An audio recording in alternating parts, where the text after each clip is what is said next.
a search for the Ark of the Covenant. The site where the Ark of the Covenant is the resting place of the Ark of the Covenant. The incredible miracle. The Ark of Covenant appears in Gaza. Hundreds of Muslims convert.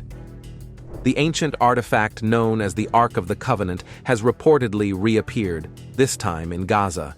The Ark, filled with biblical significance and surrounded by mystery, is important in both Jewish and Christian faiths. Its sudden emergence in a region with ongoing political tensions makes us wonder, what message, if any, is this event trying to send? Stay with us until the end of the video to find out. Before we dive into the main content, don't forget to subscribe and click the notification bell so you never miss our latest videos. As you've seen in the video, we've shared the greatest commandment of the Lord. The core of the Christian faith is to promote unconditional love and compassion towards God, and to encourage love and care for others, including both those close to us and those we meet every day.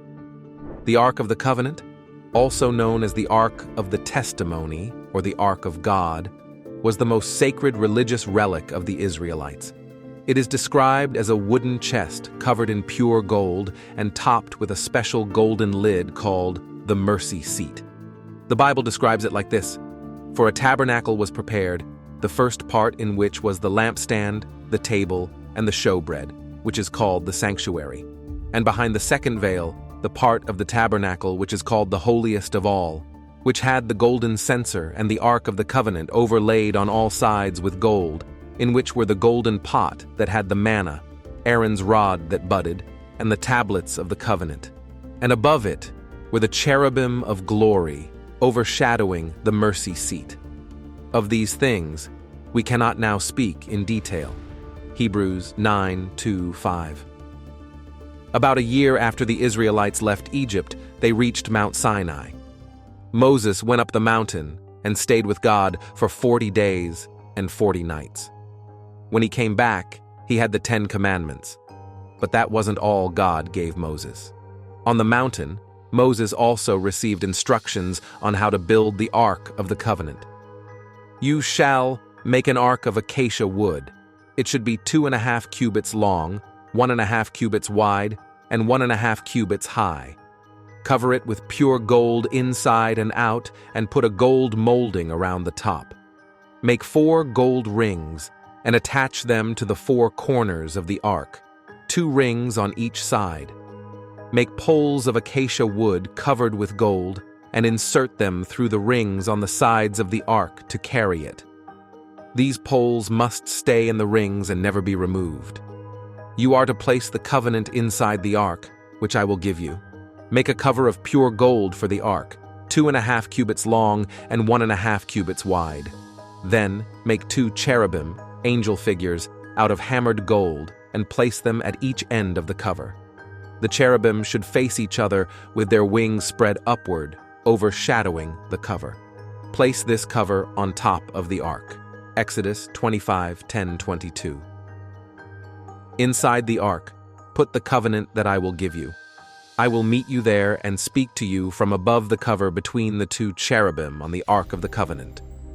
I will tell you everything you need to know about the Israelites." What was inside the Ark of the Covenant? The Bible tells us that it contained 3 items: Aaron's rod, a jar of manna, and the stone tablets with the 10 Commandments written on them. Whenever the Ark of the Covenant was moved, it was always carefully hidden under layers of leather and blue cloth, even from the view of the priests and Israelites carrying it. Inside, there were special items: a golden jar with manna, Aaron's staff that had miraculously sprouted, and the tablets of the covenant. Above it all, there were cherubim of glory, casting their shadow over the place of expiation. But let's not dive into all the details right now. Hebrews 9:4-5. By the time the book of Hebrews was written, the Ark of the Covenant had been missing for over 500 years, which is why its exact contents couldn't be discussed. But if we look back at the Old Testament, there are clues about what was inside. In Exodus, God tells Moses to put manna and the covenant inside the ark. Aaron was instructed to take a jar and put a full omer of manna in it. placing it before the Lord for future generations. Exodus 16:33-34. In the ark, you are to put the covenant which I will give you. Exodus 25:16. Then the Lord said to Moses, "Put back Aaron's staff in front of the covenant for safekeeping as a sign to the rebellious, so that their grumbling against me may cease and they might not die." Numbers 17:10. However, when Solomon brought the ark into his newly built temple, only the 2 stone tablets given to Moses were found inside. 1 Kings 8:9. So, at some point, both the jar of manna and Aaron's sprouted staff had been removed. Manna was a sweet food provided by God to sustain the Israelites during their 40-year journey through the desert. They were only allowed to collect enough for one day, except on the day before the Sabbath, when they could gather enough for 2 days. Aaron's staff, placed in the ark, was the same staff used by Moses for many miracles, including parting the Red Sea. It was a sign of God's power and authority. The ark held a central role in Israelite worship and religious practices. It journeyed with the Israelites during their 40 years in the wilderness and found a home in the tabernacle, a special tent used for worship. Exodus 40:21. Placed in the innermost chamber, known as the Holy of Holies, it was so sacred that only the high priest could enter, and only once a year, on the Day of Atonement. Beyond its religious rituals, the ark symbolized divine protection and guidance. When the Israelites went to battle, they carried the ark with them, believing it represented God's presence and support. This belief is highlighted in the story of crossing the Jordan River, where the water stopped flowing when the priests carrying the ark stepped in, Joshua 3:15-16. This miracle showed how the ark was a channel for God's power in human affairs. The ark wasn't just a religious artifact, it was also a symbol of unity for the Israelites. It represented their shared identity and allegiance to Yahweh, their God, uniting the 12 tribes under one banner. Historian Karen Armstrong explains how the ark served as a unifying force, bringing together the diverse tribes' worship and reverence for God. Even beyond its historical context, the ark continues to provoke theological reflection and interpretation. The deeper meanings behind its symbolism have intrigued theologians and scholars for centuries, prompting ongoing discussions about its significance in religious thought.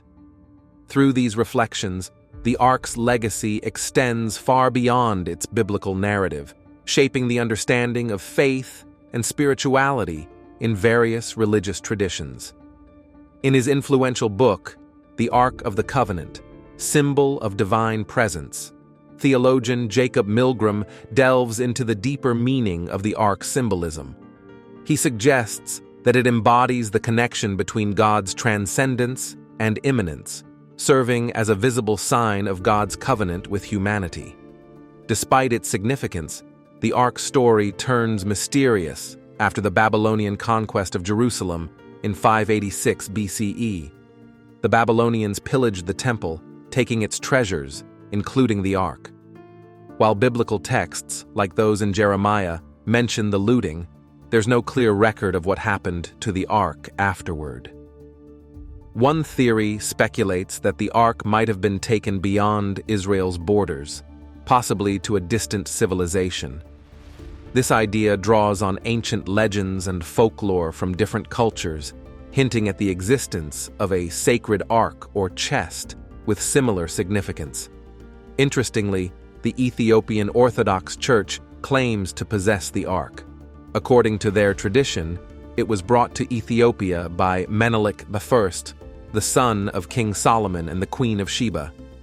They believe the ark rests in the Church of Our Lady Mary of Zion in Aksum, where it's revered as the holiest relic in Ethiopian Christianity.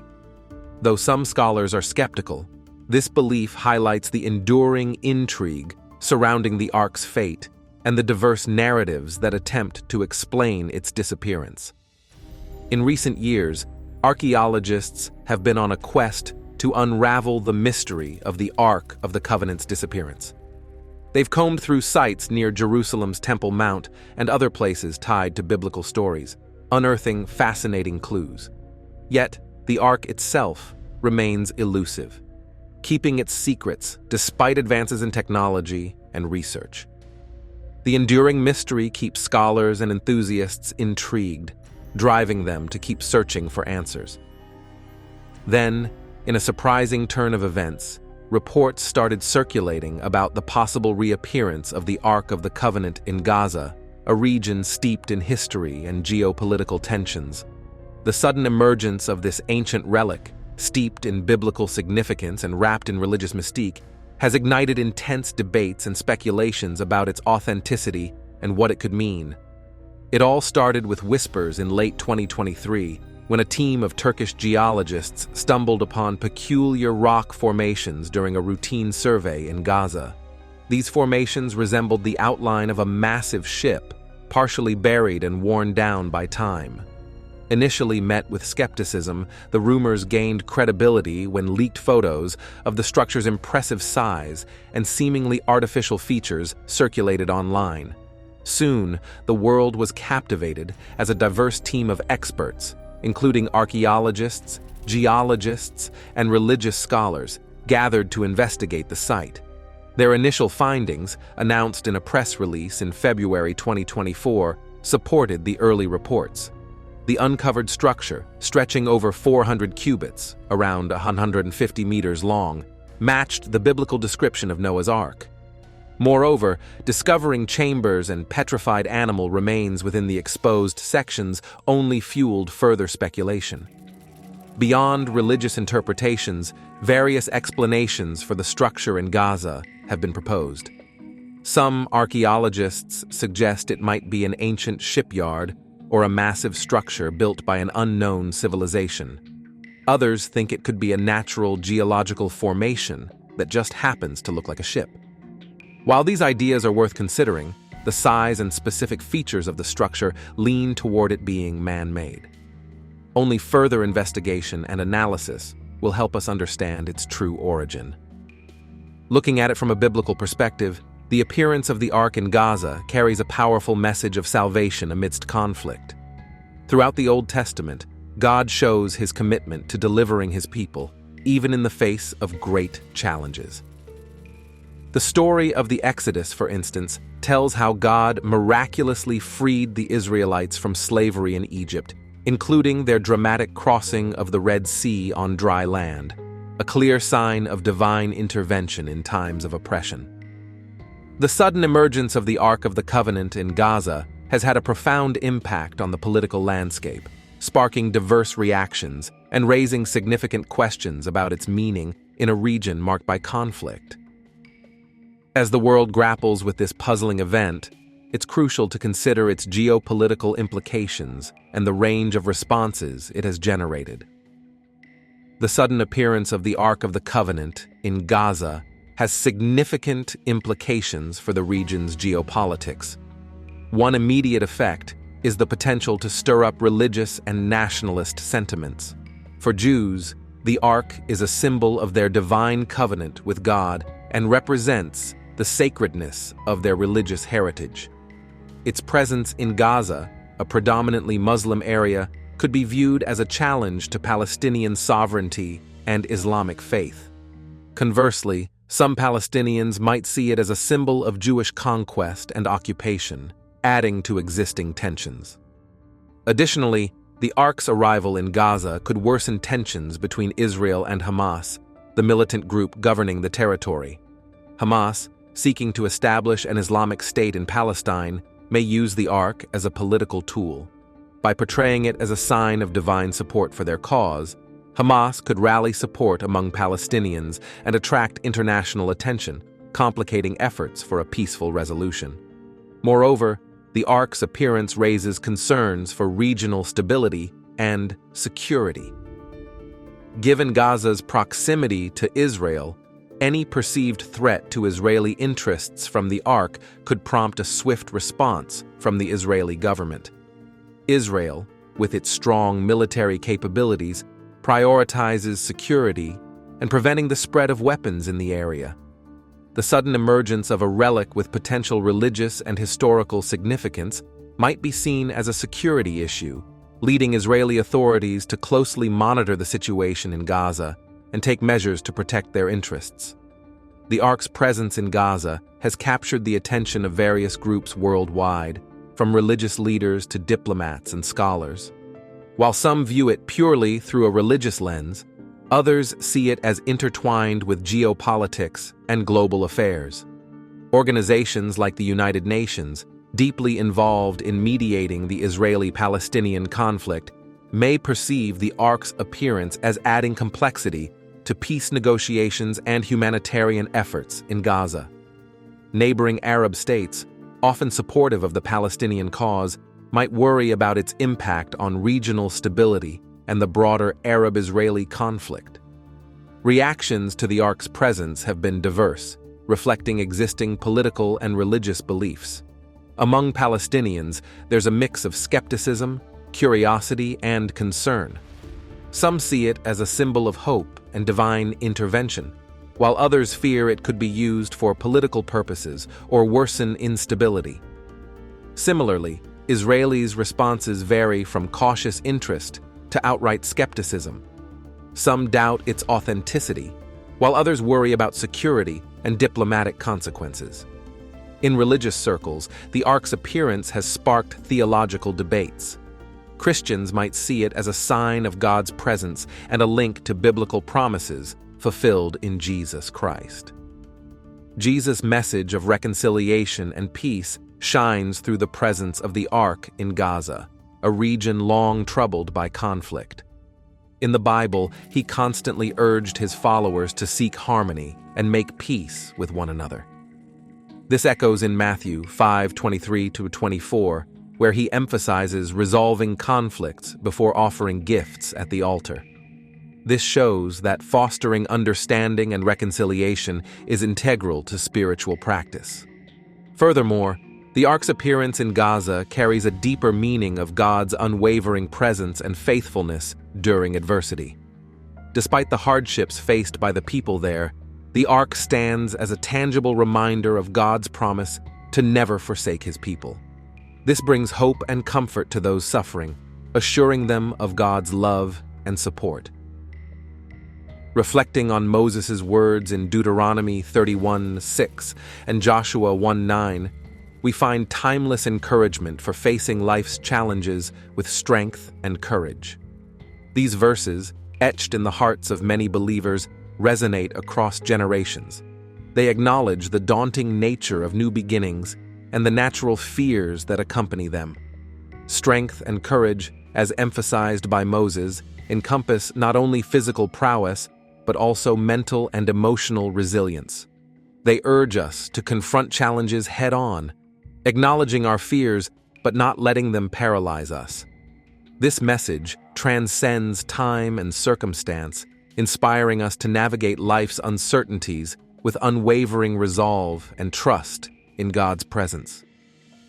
Continuing from Moses' words in Deuteronomy, Joshua 1:9 delves deeper into the wellspring of strength and courage, emphasizing the pivotal role of God's presence. For the Lord your God is with you wherever you go. This assurance forms the cornerstone of the message, affirming that the Israelites are not embarking on their journey alone.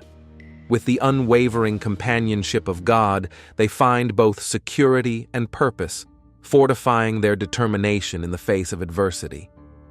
The verse addresses specific anxieties, fright and dismay, illustrating the paralyzing grip of fear. Fright conveys sudden, intense fear, while dismay suggests feeling overwhelmed or discouraged. Both emotions can hinder progress. Yet, the verse assures that God's presence dispels these fears, enabling the Israelites to press forward confidently, unburdened by trepidation. Concluding with a resounding promise, the verse reiterates God's omnipresence. The Lord your God is with you wherever you go. This reaffirms that geographical boundaries or daunting challenges hold no sway over God's steadfast support. This constant assurance underscores the Israelites' collective journey, as a beacon of hope and resilience amidst uncertainty. Beyond its historical context, Joshua 1:9 resonates deeply with believers today. In our own lives, we encounter myriad challenges that evoke fear and uncertainty, be it navigating new paths, navigating difficult relationships, or wrestling with personal struggles. Yet, this verse offers a timeless message of solace, reminding us of God's enduring presence and unwavering encouragement. It beckons us to confront our fears with courage, guided by the assurance that we are never alone on our journey. While Joshua 1:9 doesn't promise a smooth journey without obstacles, it underscores the importance of action and resilience. Just as the Israelites were tasked with conquering new lands and forging a nation, we too are called to navigate life's complexities with determination. Despite the challenges ahead, the verse assures us that faith in God's presence can provide the strength and courage needed to persevere. Expanding beyond personal struggles, this verse holds relevance in confronting broader societal issues. The call to be strong and courageous becomes a rallying cry for action in the face of injustice or oppression. It prompts individuals to advocate for change, to stand up against inequity, and to trust in God's guidance throughout their endeavors. In essence, Joshua 1:9 is a timeless reminder of the power of faith and resilience in overcoming adversity. Whether facing personal trials or societal injustices, the verse encourages us to draw strength from our belief in God's unwavering presence. With this assurance, we can confront challenges head-on, confident that we are never alone in our journey toward a better tomorrow. Before you leave, subscribe to the Savior channel for the latest news. We appreciate your feedback, so please leave comments about the content and let us know if you're interested in any topics. Your support means a lot to us. Have a wonderful day.